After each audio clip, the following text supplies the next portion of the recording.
The Palestinian Authority's ambassador said not moving the embassy gives peace a chance. U.S. Vice President Mike Pence speaks at the permanent mission of Israel to the United Nations on the 28th of November 2017. Timothy A.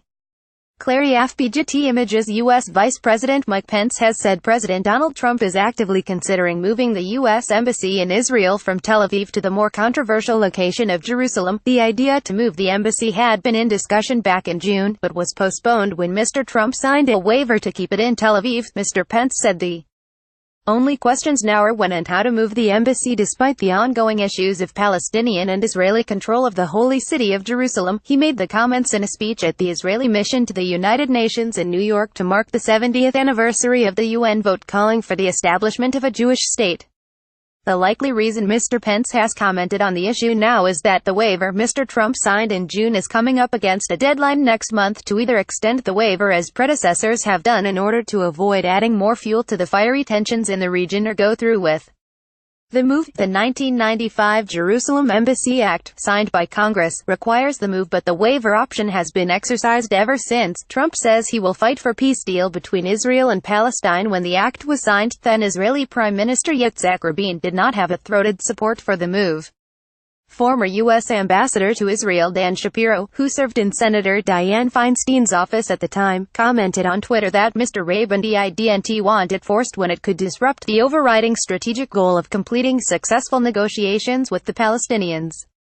At the time of the waiver signing, the White House had said in a statement that the president made this decision to maximize the chances of success in negotiating a deal between Israel and the Palestinians, fulfilling his solemn obligation to defend America's national security interests.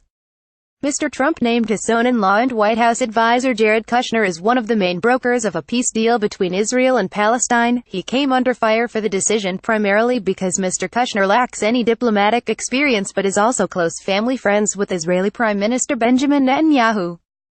Mr. Kushner's parents have also contributed to Israeli settlements that Palestinians have said encroach on their land, though Mr. Netanyahu was disappointed with Mr. Trump's waiver despite months of rhetoric on the move. The head of the Palestinian Liberation Organization's general delegation to the U.S., Hussam Zomlot, said signing the waiver gives peace a chance. Leading Israeli columnist Naam Bernaya had argued to NPR in June that despite the controversy surrounding the move in the U.S., it was never a point of contention in Israel. For many Jews in America, it is a kind of symbol. Here, it was never the top of the agenda.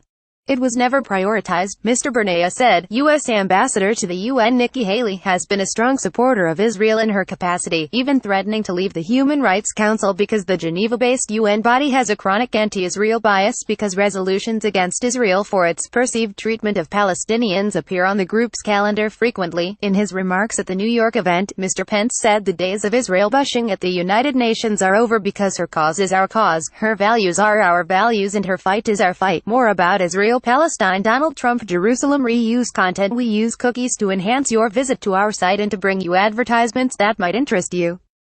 Read our privacy and cookie policies to find out more.